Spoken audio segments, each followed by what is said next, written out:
इस कार्यक्रम को जॉयस मायर मिनिस्ट्रीज के मित्रों और भागीदारों द्वारा संभव बनाया गया है। मेरे पास कोई ऐसा उपदेश नहीं है जो आपकी सारी समस्या गायब कर दे, पर मेरे पास एक उपदेश है जो आपको इतनी उग्रता से बदल देगा कि आपको इसकी परवाह बिल्कुल भी नहीं रहेगी। आमीन। और यही पॉइंट है, परमेश्वर से अपनी समस्याएं बदलवाने की कोशिश करते रहते हैं और वो हमें बदलना चाहते हैं।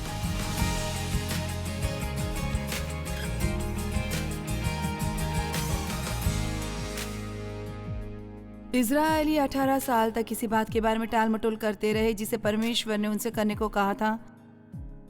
उन्होंने उनसे कहा था कि उनका भवन बनाए और 18 साल तक वो इसे टालते रहे क्योंकि वो अपने खुद के भवन बनाने में व्यस्त थे। ये कहानी मिलती है हग्गे में, और समय बचाने के लिए मैं पूरी कहानी आपके लिए नहीं पढ़ूंगी, पर मैं इसका थोड़ा सा भाग आपके लिए पढ़ना चाहूंगी। सेनाओं का यहोवा यूं कहता है, ये लोग कहते हैं कि यहोवा का भवन बनाने का समय नहीं आया है, और एम्पलीफाइड में ये लिखा है, हालांकि इससे पहले परमेश्वर ने 18 साल पहले इसे बनाने की आज्ञा दी थी। पर यहोवा का ये वचन हग्गे भविष्यद्वक्ता के द्वारा पहुंचा। और अब सुनिए, तो वो प्रार्थना करें जैसे ये क्या हो रहा है परमेश्वर की हमें समझ नहीं आ रहा कि क्या गलत हो रहा है। हर बार जब मुझे कुछ थोड़ा सा मिलता है तो परमेश्वर ने उसे एक वचन भेजा, तुम जानना चाहते हो कि क्या गलत है? तो ये लो, क्या तुम्हारे लिए अपने छत वाले घरों में रहने का समय है जबकि यहाँ उजाड़ पड़ा है? इसलिए अब सेनाओं का यहोवा यूं कहता है, अपनी अपनी चाल चलन पर ध्यान करो। तुमने बहुत बोया परंतु थोड़ा काटा, तुम खाते हो परंतु पेट नहीं भरता, तुम पीते हो प्यास नहीं बुझती, तुम कपड़े पहनते हो परंतु गर्माते नहीं, और जो मजदूरी कमाता है वो अपनी मजदूरी की कमाई को छेद वाली थैली में रखता है। हाँ प्रभु, मैं जानता हूँ कि जिसके बारे में मैं आपसे मांग रहा हूँ, सेनाओं का यहोवा तुमसे यूं कहता है अपने अपने चाल चलन पर सोचो। मेरा मतलब है कि ये बस संभव है। अब मैं ये नहीं कह रही कि ये है, पर क्या ऐसा है, क्या ये जरा सा भी संभव है कि आपकी समस्या आपकी खुद की गलती है? मेरा मतलब ये शायद नहीं है, लेकिन पर मैं बस इसे आपके सामने रखना चाहती थी कि आप इस पर विचार करें। जब आप शैतान पर दोष लगा रहे हो और बाकी सभी पर दोष लगा रहे हैं और सरकार पर दोष लगा रहे हैं, और आप जानते शायद ऐसा है कि आप बस कहें, खैर प्रभु क्या कुछ ऐसा है जो मुझे करना चाहिए था जो मैंने नहीं किया?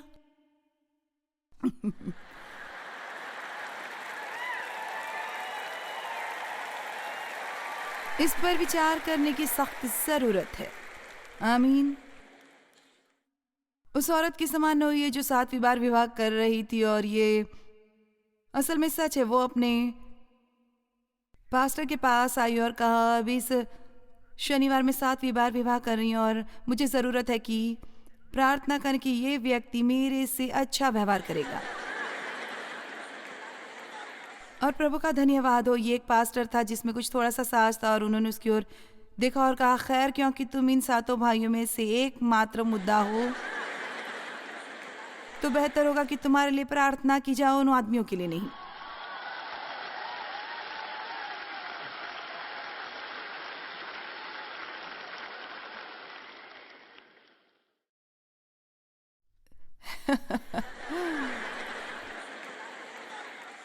ये मैं नहीं हो सकती, ये मैं नहीं हो सकती। मुझे याद है जब मैं डेव के लिए प्रार्थना कर रही थी, वो बदले तो एक दिन, और परमेश्वर ने कहा, डेव समस्या नहीं है, और मैंने कहा कि यहाँ तो और कोई नहीं है। मेरा मतलब है मैं ये नहीं हो सकती, ये मैं नहीं हो सकती।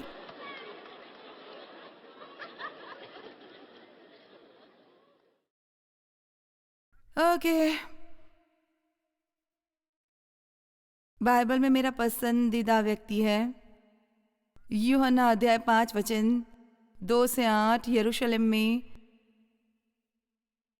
भेड़ फाटक के पास एक कुंड है जो इब्रानी भाषा में बेतसदा कहलाता है, और उसके 5 ओसारे हैं, या जैसे प्रवेश द्वार, छोटे छोटे पोर्च। तो ये एक बहुत बड़ा कुंड था, और उसके पास ये इमारत बनी हुई थी जिसमें ये अलग अलग प्रवेश द्वार या दरवाजे थे इस कुंड तक आते हुए, और साल में एक स्वर्गदूत आता और पानी को हिलाता, और जो भी सबसे पहले उस कुंड में उतरता, यदि वो बीमार होते तो वो चंगे हो जाते साल में एक बार।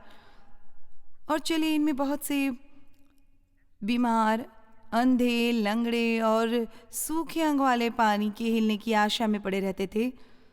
वहाँ एक मनुष्य था जो 38 वर्ष से बीमार पड़ा था। यीशु ने उससे पड़ा हुआ देखकर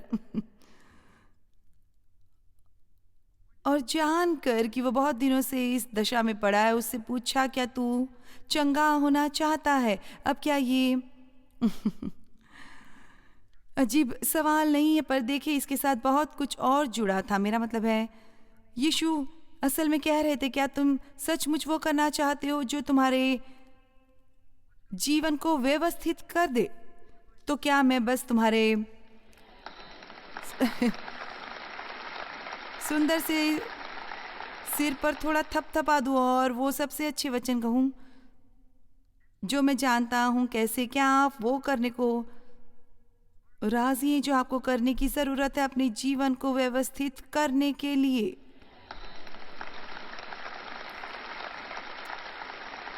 ये आपके पास्टर के आप पर हाथ रखने और प्रार्थना करने से कहीं ज्यादा होने की जरूरत है, और ये मुझे टीवी पर देखने से कहीं ज्यादा की जरूरत है।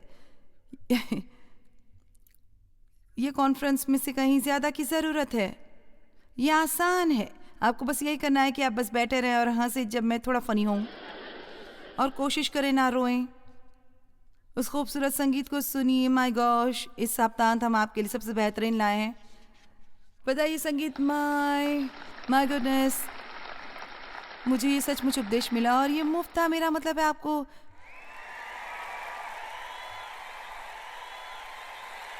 टिकट खरीदने की जरूरत नहीं है, आपको जरूरत नहीं थी। मेरा मतलब है, आपको कुछ भी नहीं करने की जरूरत थी। आप बस आए और बैठ जाएं, ऑल राइट। पर किसी को कुछ करना पड़ा ताकि आपको वो मिल सके जो आपको आज मिल रहा है। उनमें से कुछ लोग जो अपने हाथ खड़े किए और कहा कि वे पार्टनर है, उन्होंने आपकी सीट के लिए पैसे चुकाए। आमीन, आमीन।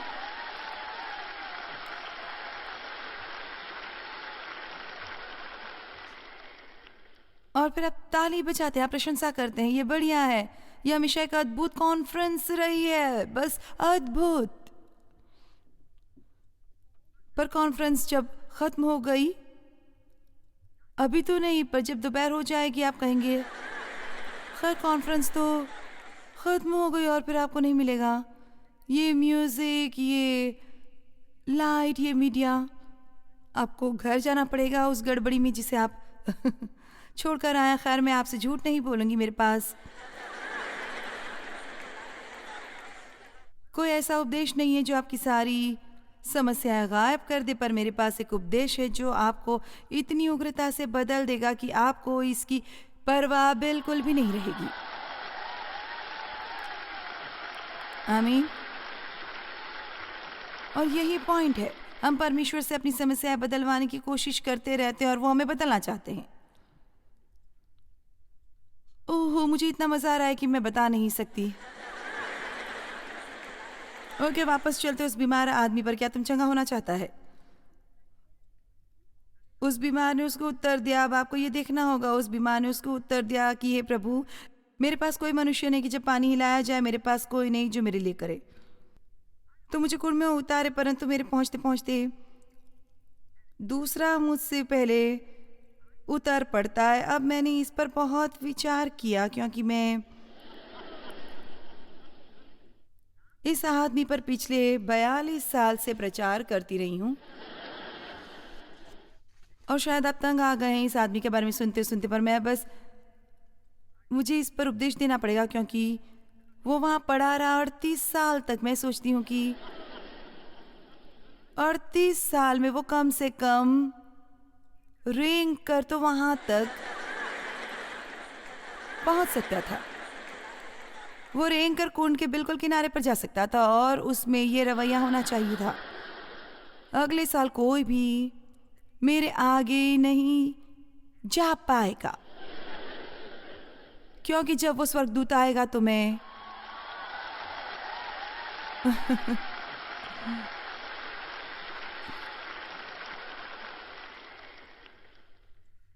कुंड के बिल्कुल किनारे पर रहूंगा कि मैं पानी में गिर जाऊंगा। अब आप सोचेंगे कि यीशु को इस इंसान पर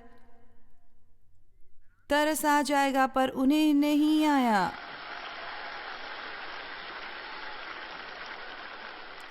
यीशु को उस इंसान पर बिल्कुल भी तरस नहीं आया। ओह, तुम 38 साल से यहाँ पड़े हो। ओ माय गॉश, कोई हमेशा तुमसे पहले जाता है। ओह, कोई भी तुम्हें कुंड में नहीं डालता। जानते यीशु ने उसे क्या कहा? उठ, उठ। और एम्पलीफाइड बाइबल में लिखा है ऊट के बाद एक बहुत बड़ा एक्सप्लेनेशन मार्क है। और फिर ना केवल वो, और मुझे ये हिस्सा बहुत पसंद है। और उन्होंने कहा, यीशु ने उसे कहा, ऊट अपनी खाट उठाकर चल, फिर कबाड़ को साफ कर जो तूने फैलाया है। नीरजल प्रदेश में 40 साल तक घूमते घुमाते चलो भी मैं आपके बारे में नहीं जानती हूँ। मैं कॉफी के कप के लिए तैयार हूँ।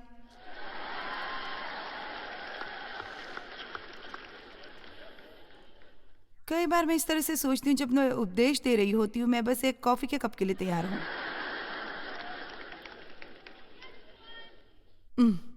ओ, पीछे मेरा अपना कॉफी पॉट है। आपको कैफीन की जरूरत होती है जब तक कि अभिषेक नहीं आ जाता।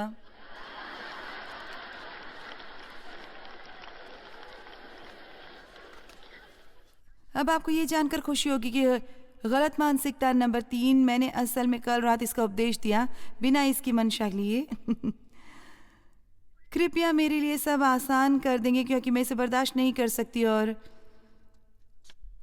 सोच सकती कि ये बहुत कठिन है, जबकि सही रवैया ये होता है, ले आइए, मैं वो सब कर सकती हूँ जो मुझे करने की ज़रूरत है मसीह में।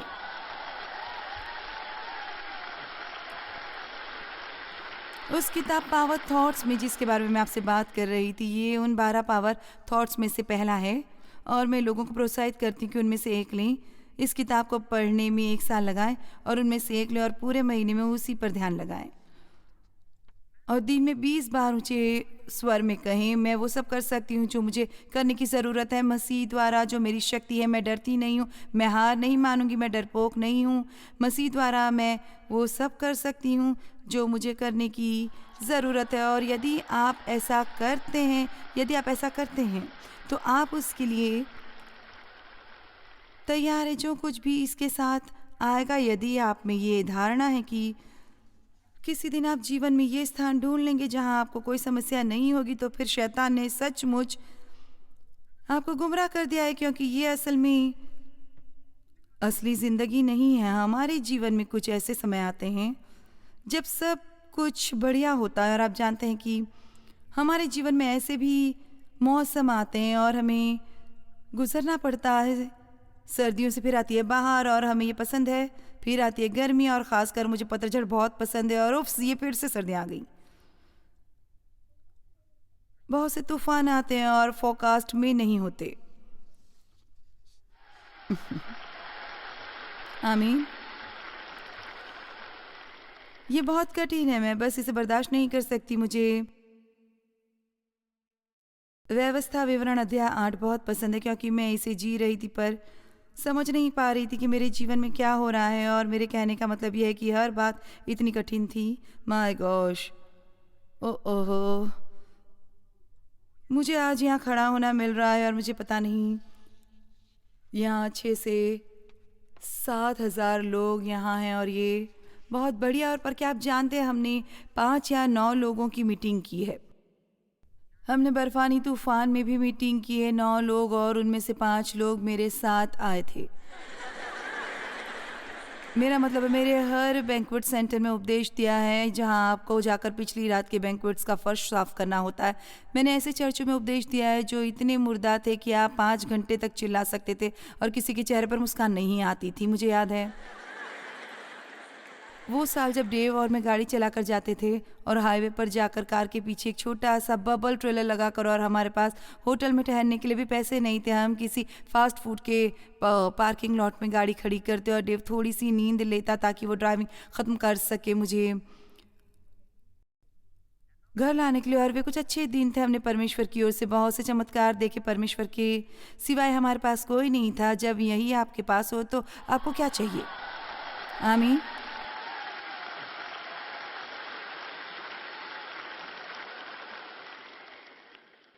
फिर परमेश्वर मुझे ले गए व्यवस्था विवरण 8 पर, और स्मरण रख कि तेरा परमेश्वर यहोवा उन 40 वर्षों में तुझे सारे जंगल के मार्ग में से इसलिए ले आया है कि वो तुझे नम्र बनाओ, तेरी परीक्षा करके ये जान ले कि तेरे मन में क्या है और कि तू उनकी आज्ञाओं का पालन करेगा या नहीं। और फिर वचन 7 लिखा है, क्योंकि तेरा परमेश्वर यहोवा तुझे एक उत्तम देश के लिए ले जा रहा है, जो जल की नदियाँ का और तराइयों का और पहाड़ों से निकले हुए गहरे गहरे सोतों का देश है। मैंने तुम्हारी परीक्षा लेने के लिए तुम्हें कठिन मार्ग से गुजारा, तुझे विनम्र बनाने के लिए, ये साबित करने के लिए कि यदि तुम तराई में मेरी आज्ञाएं मानते हो, क्योंकि यदि तुम नहीं मानते तो तुम पर्वत के शिखर पर नहीं चल सकोगे।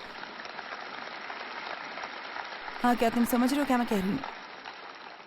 ओ, जीवन बस आसान होता नहीं। आपको सीखना होगा निर्जन प्रदेश में परमेश्वर की आज्ञा कैसे माननी है। आपको सीखना पड़ेगा वो करना जो सही है जब कोई देख न रहा, और फिर जब अच्छा समय आता है तो आप इन सब बातों से, आशीषों, प्रसिद्धि से, इससे या उससे उलझ न जाएं। कि आप जानते हैं, मैं आपको ये बता सकती हूँ कि मैं खुद से प्रभावित नहीं हूँ, ज़रा सी भी नहीं, क्योंकि मैं इससे बार बार गुजर चुकी हूँ। और मैं आपको ये बता सकती हूँ कि जिसे बनाने में सालों लग जाते हैं, परमेश्वर उसे गिरा सकते हैं सिर्फ 5 सेकेंड में, सिर्फ 5 सेकेंड में। और मुझ में परमेश्वर का श्रद्धापूर्ण भय है, और इसका मतलब ये है कि मैं जानबूझकर वो बातें नहीं करूँगी जो मैं जानती हूँ कि वो नहीं चाहते कि मैं करूँ, और हमें उस श्रद्धापूर्ण और डर की ज़रूरत है। अब आप ये भी नहीं जानते कि इसके लिए तालियां बजाई जाएं या नहीं। मैं परमेश्वर से बुरे तरीके से डरने की बात नहीं कर रही, पर मैं बात कर रही हूँ परमेश्वर के प्रति श्रद्धा रखने की, एक श्रद्धापूर्ण भय। परमेश्वर हैं और मैं उन्हें नज़रअंदाज नहीं कर सकती, और वो कर सकती हूँ जो मैं करना चाहती हूँ, और ये सोचूं कि मेरा जीवन बढ़िया होगा।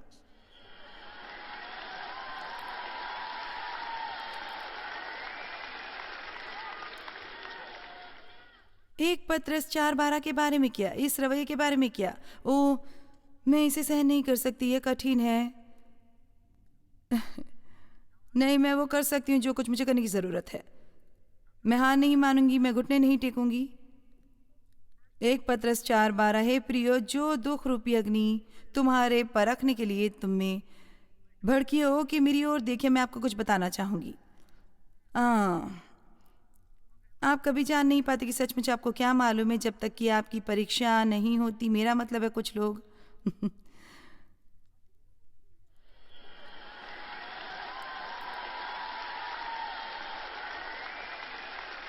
ये सोचते हैं कि जीवन में इतना विश्वास है। वो अपने चर्च और अपने दोस्तों में विश्वास का एक प्रमुख उदाहरण है। ओ, आप बाकी सबको बता सकते हैं कि परमेश्वर पर कैसे विश्वास करना है। खैर, अब बस परमेश्वर पर विश्वास करें और वो आपको इससे गुजार देंगे। बस अपनी चिंता उन पर डाल दीजिए और चिंता न कीजिए जब तक कि ये आपके साथ नहीं होता, तो ये ऊपर उभर कर नहीं आता। और ये बस एक दिन की समस्या नहीं, ये 5 साल की समस्या है। चलिए, अभी किसी को नहीं पता कि मैं क्या बात कर रही हूँ। यही आपको हर सुबह उठना होगा और कहना होगा, परमेश्वर मुझे अनुग्रह दे कि मैं अपने पूरे हृदय से आपकी सेवा करूं, चाहे मेरे जीवन में परिस्थितियां कितनी भी बुरी हों। आप वो करें जो सही हो। जब जीवन आपके लिए सही हो और आप एक विजय के मुकाम पर आ जाएंगे जो कोई भी आपसे नहीं छीन सकता। चलिए, अभी आप में से कितनों को बढ़ने की जरूरत है? कितनों को?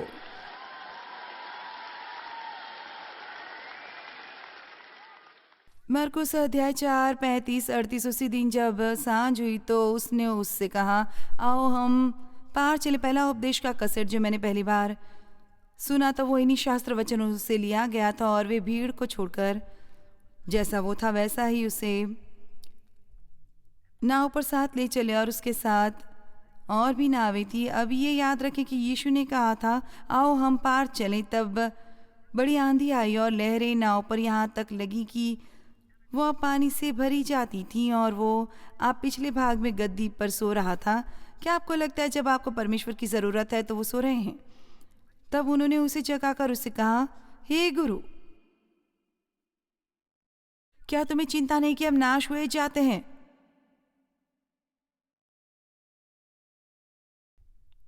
और यीशु ने उन्हें डांटा, तुम इतना क्यों डरते हो? मैं हूं ना। देखिए, आपको ये जानने की ज़रूरत ही नहीं कि परमेश्वर क्या करने वाले हैं। आपको बस यही जानने की ज़रूरत है कि मैं यहाँ हूँ, चलो भी। और यदि आप चले मरकुस अध्याय 5 वचन 1 पर, जहाँ ये लिखा है और वो उस पार पहुँचे। मैं आपको बताना चाहूँगी कि जब परमेश्वर कहते हैं चलो इस जगह से चलें और दूसरी ओर पार जाएं, मुझे परवाह नहीं कि इस बीच में हमें कितने ही तूफानों से टकराना पड़े, आप दूसरी ओर पार पहुंचेंगे यदि आप हिम्मत नहीं हार जाते।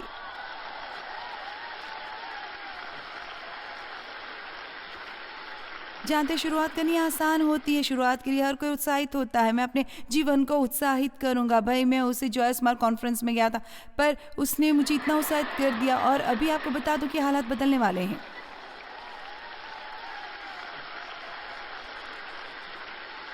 और भाई, जब आप दूसरी ओर पहुंचते, चलो कहे कि हम 5 साल में वापस आएंगे, और आप कहते हैं अरे भाई जॉय सब मुझे विजय प्राप्त हुई है, मेरा मतलब हर बात शानदार है। पर क्या आप जानते हैं उन 5 सालों में आपको बीचों बीच आना पड़ेगा, और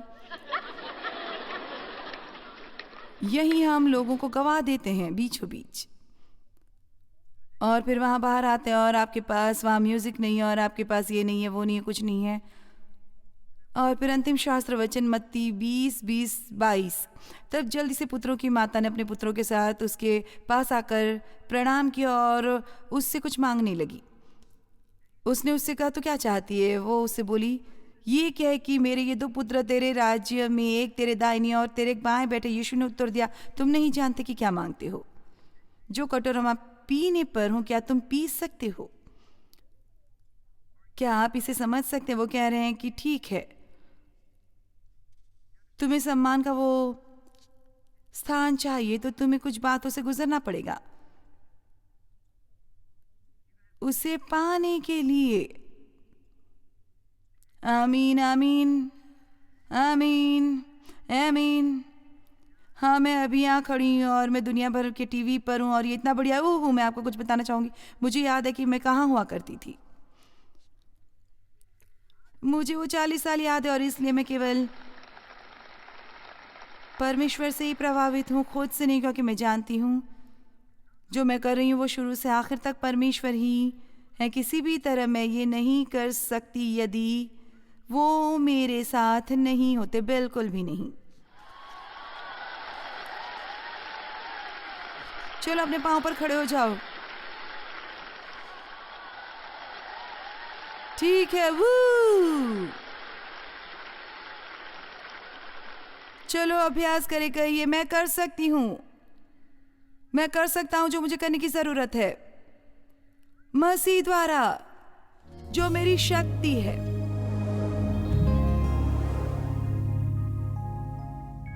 मैं अक्सर कहती हूँ जहाँ मन जाता है वही मनुष्य उसके पीछे जाता है। उसे चुनना जिसके बारे में हम सोचते हैं और उससे सोचना परमेश्वर के वचन के अनुरूप, वो हमें सशक्त करेगा ऐसी उपलब्धि हासिल करने में जिसके बारे में हमने सपना भी नहीं देखा।